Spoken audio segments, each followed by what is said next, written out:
What's up, boomers? It's your boy Wolf Doggy Dog. We got another one coming to you today.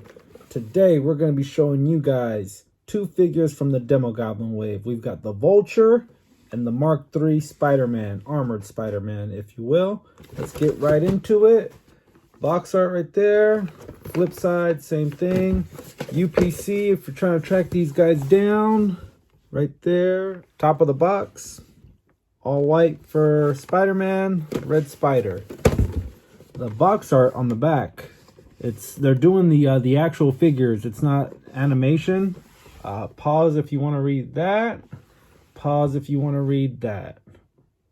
I almost got the entire wave, guys. The entire wave was there. I was gonna do it, but then I remembered what I said on my previous video, and I didn't want to be called a liar on my own channel. I said this one was too close to the PS4 Spider-Man, so we were gonna sit out.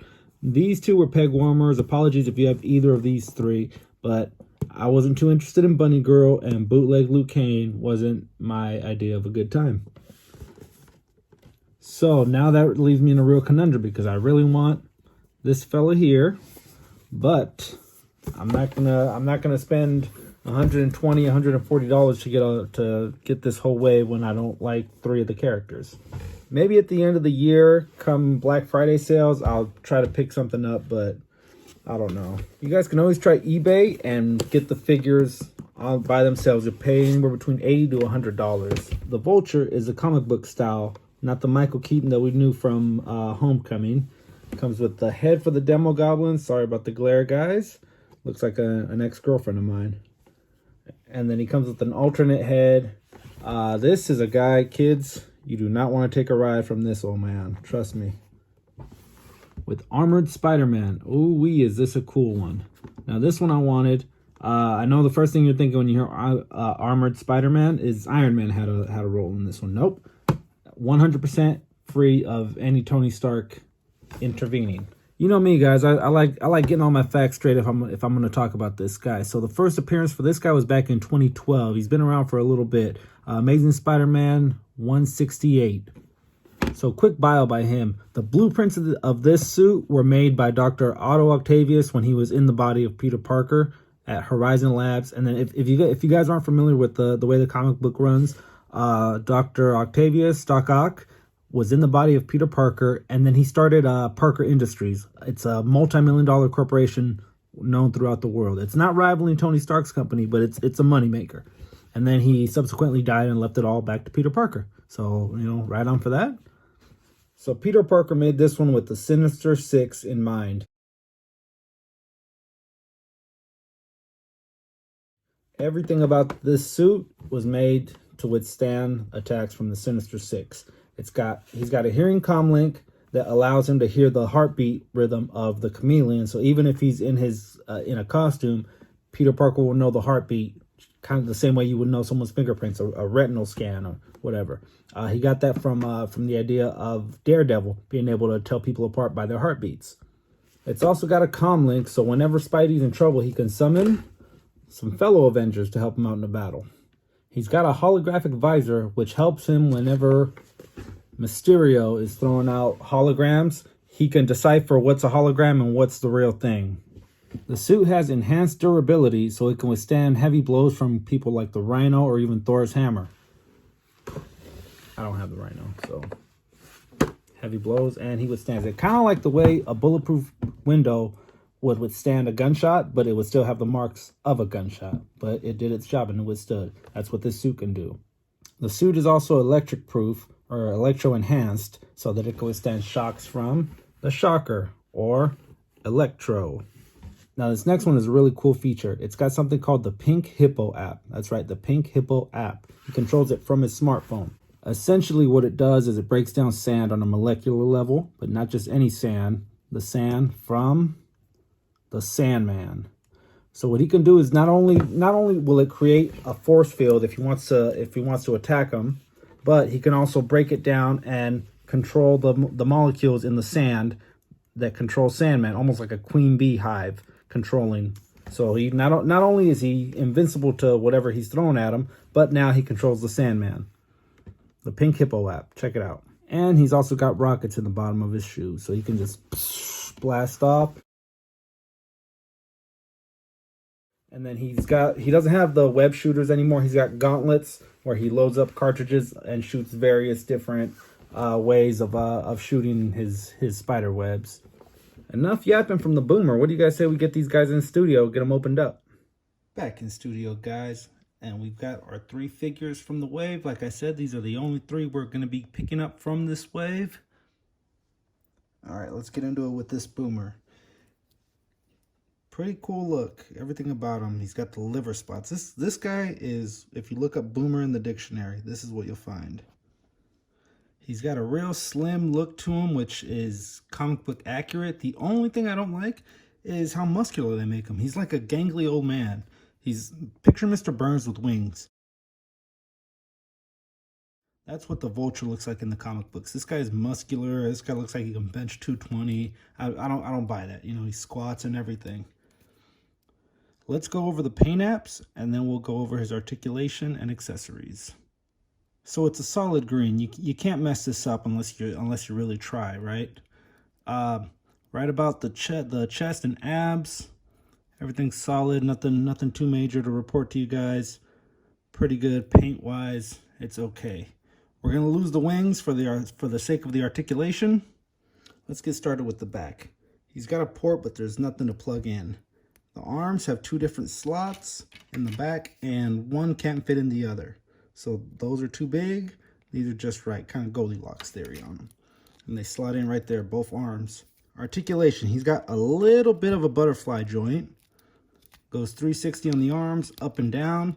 Bicep swivel, double jointed at the elbows. And then his hands do the typical thing that the Marvel Legends do, but they gave him old man hands. Check that out. Boomer hands.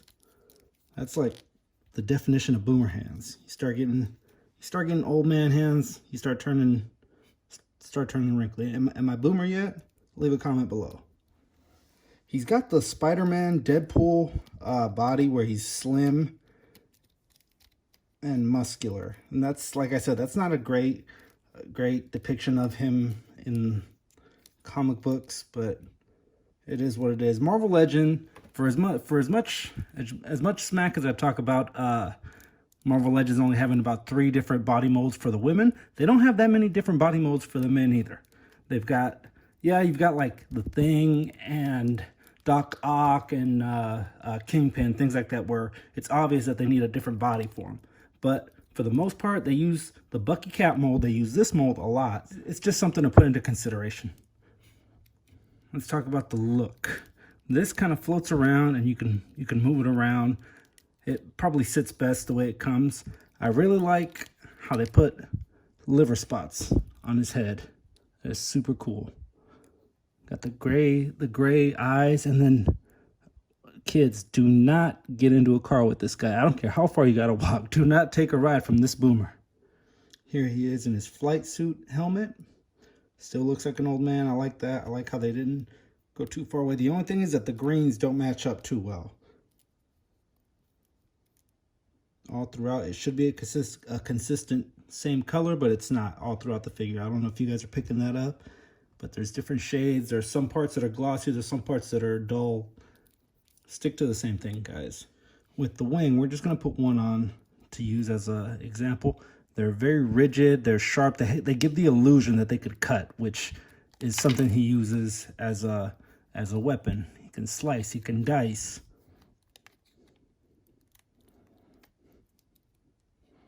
So yeah, they're hard plastic. I like how they're faded in or blended in coloring. It's not just one whole color for the whole wing. Good pickup. I was on the fence about it, but I'm actually glad I got them. So I would say if you can buy one figure, I wouldn't say buy this figure, but he's a good pickup. Here we've got the head of the Demo Goblin. Man, this guy is ugly. Look at the teeth, good detail all the way in. Get in real tight there. And that whipping tongue is just gross. Good scope on the eyes. I like that. I even like the red hoodie, the rip. No bleeding through. Everything's good on this one. I really like the work they did on it. This was actually one of the main reasons why I wanted the Demo Goblin, was the sculpt on the head. It was just so good. Here we've got the Mark III Armored Spider-Man, and he comes with the right leg of the Demo Goblin. Like I said, with the Demo Goblin, it's all reused parts. Everything on the Demo Goblin is reused. This is the Bucky cap mold. If you guys don't know what we're talking about with the Bucky cap mold, we use that a lot. Here's the Bucky cap mold. We're using the Wolf cap, if you guys know about that comic line. Now, they reuse this body mold time and time again. He's worthy too, by the way. If we line them up side by side, it's an exact replica. Yeah, they gave him the little point. They changed a little bit, but it's the same exact body mold that they're using time and time again. They use it with Bucky Barnes. They use it with Captain America, the Bucky cap mold. Then we've got something that's going to take the internet by storm. This thing, I don't know, Hasbro, what you were thinking with this thing, but it's his web shooter, right? You just, yeah, use your imagination on that one. And he's smiling through that sick little boomer. You know, that's how you get the new iPhone, I guess. Yeah, but this, I don't know what they were thinking with this thing. It's, yeah, do with that what you must. But it's in the comics, he shoots his web in your face to blind you, so, you know. All right, a lot to talk about with Armored Spider-Man. Very little time to do it. Let's go over the look, the aesthetic of it all. And like, man, this thing is sweet. He's got the texture to the suit. The coloring is awesome. I had about 3 or 4 different figures I could choose from at the store, and I looked for the one with the best paint schemes all around, best around the eyes. I mean, this thing is good. It's like Captain Marvel, Ant-Man good. The reds don't match up right there. That's probably about the only thing I could say. This blue to that blue is a little bit off, but it's not major. Okay, now let's talk about what I don't like about it. That's as high up as he can go. He can go 360, but you're gonna start scraping the back of this. The bicep swivel can't go all the way. There's no butterfly joint. No butterfly joint on a Spider-Man. So that's as far as he can go open. That's as far closed as he can go, because it doesn't close up good. Can spread them apart that far. Can do the splits that far. You're not going to be able to get them in super dynamic poses. It's got the typical double jointed knees, thigh swivel up and down at the ankle. That's not great. This isn't the best swivel at the ankle we've ever gotten. But the killer for me is no butterfly joint. Yeah, it would have messed up right about here because you would have been articulating, so you got to give up that for the look. It's a good figure. It's definitely going into the Spider-Verse. It's just a look that we've never had before, and I'm glad it's here. I just am upset that I won't be able to get them in super cool poses. All right, guys, that's gonna do it for us. If you enjoyed the video, drop us a like, subscribe if you're new to the channel. Positive feedback is always appreciated. Follow us on Instagram at the Wolfpack Toy Review. DM us. Show some love. Deuces, guys.